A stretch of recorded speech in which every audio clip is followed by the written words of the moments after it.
भक्तों जय श्री राम, राधे राधे, जय गुरुदेव। भक्तों मेरे एक कहानी याद आ गई। भक्तों एक हंसा नाम का जमींदार था जिसके माँ बाप बचपन में ही गुजर जाते हैं और उसकी शादी उसके चाचा ताउन ने की थी। वो एक बंसी वाले का सच्चा पुजारी था। बताते हैं कि जब शादी होगी, शादी होने के बाद 5-6 वर्ष गुजर गए, उनके यहाँ पे कोई संतान का जन्म नहीं हुआ। लेकिन वो हमेशा बंसी वाले का भजन करता था। उसकी जो औरत थी वो थोड़ा सा दगाबाज टाइप की थी।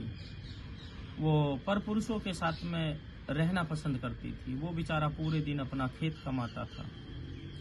एक दिन दोपहर को उसका खाना लेके जाती थी। पूरे दिन वो खेत कमावे, दोपहर को खाना लेके जावे। कहते मैं सुबह काम में लग रही थी। एक दिन उसने बुखार हो गया। उसने सोचा कि मैं घर चलूं, जाकर दवाई लेऊंगा। और अपना घर पहुंचा तो देखे क्या तो 2-4 लड़के वहां पे बैठे हुए मिले और वहां पे हलवा वगैरह घुट रहा। तो वो उसको देख करके वहां से भाग गए। तो भक्तों उसने जो है कहा कि आप जल्दी कैसे आ गए। उसने कहा मेरी तबीयत खराब है, डॉक्टर से दवाई लेकर आया। और शाम को अपनी औरत को समझाया, देखो ये अच्छे कर्म नहीं है, क्योंकि मेरे माँ बाप का नाम गंदा, मेरा नाम गंदा, तेरे पिताजी का नाम गंदा, तेरी मम्मी का, परिवार का। उसने कहा ठीक है, मैं आज के बाद ऐसे कार्य नहीं करूंगी। तो भक्तों दिमाग में ये बात सोच ली कि ये मर जाए तो बहुत अच्छा है, फिर मैं ऐश और आराम के साथ अपनी जीवन जीऊंगी।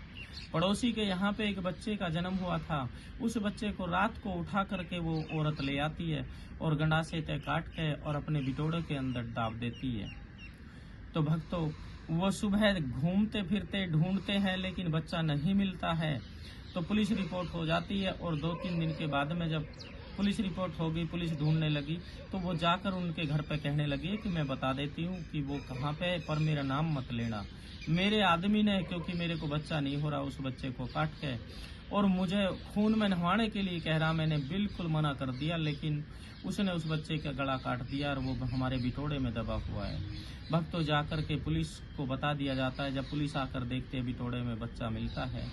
उधर वो उस व्यक्ति का नाम हंसा था। हंसा अपने खेत में जो है हल जोत रहा था। वहां जाकर पुलिस जो है उसको पकड़ के और थाने ले जाती है, तो उसको जेल हो जाती है। तो भक्तों जब गवाही का टाइम आया जज साहब के सामने, तो जज साहब कहने लगा हंसा से कि भाई तेरा गवाह कौन है। हंसा कहने लगा प्रभु मेरा गवाह तो वो ऊपर वाला है। ये तुमने किया प्रभु, मैंने नहीं किया। तो अपने गवाह को बुला कि वो बंसी वाला मेरा गवाह है। उसने उन दूसरी पार्टी से पूछा कि भाई तुम बच्चे वालों से कि तुम्हारा गवाह कौन है। तो उधर से औरत खड़ी होगी, साहब मैंने बहुत समझाया लेकिन ये नहीं माना और इस बच्चे को काट दिया, ये मुझे खून में नहवाना चाहता। तो जज साहब ने वो उस दिन तो टाल दिया और अगली ही तारीख दे दी। जब अगली तारीख को फिर गवाही पड़ी, फिर उससे कहा कि भाई तेरा गवाह कौन है। उसने कहा बंसी वाला।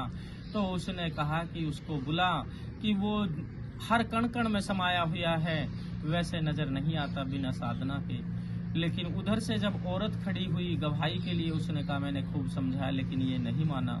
तो जज साहब कलम हाथ में लेकर और हंसा के लिए जो है फांसी लिखने के लिए तैयार हो जाते हैं। जब कलम हाथ में ली तो नीचे देखा, लिखा हुआ मिला कि हंसा बरी, औरत को फांसी, बंसी वाले की गवाही। अब 2-4 पेज खोल के देखे, क्या पूरी कॉपी पलट दी, लेकिन उसमें यही मिला कि हंसा बरी, औरत को फांसी, बंसी वाले की गवाही। जज साहब ने दूसरी बुक मंगाई और मंगाने के बाद उसमें भी लिखने को जब शुरुआत किया तो फिर भी यही लिखा मिला।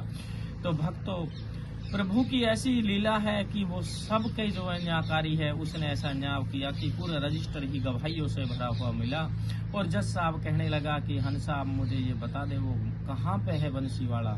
और उसी दिन इस्तीफा दे करके और साधु बन जाता है जज साहब भी, और अपनी वाइफ को भी साथ में लेकर के, बच्चे कोई थे नहीं, और साधु बन जाता है और हरि भजन में लग जाता है। प्रभु की लीला निराली है। मेरी भक्तों सबसे ये प्रार्थना है कि उस हरि नाम को ना भूले जो हमारी नैया को पार लगा देगा। इस संसार में हमारा कोई भी नहीं है, सब दगाबाज है। जय श्री राम, जय गुरुदेव। भक्तों जय श्री राम, राधे राधे।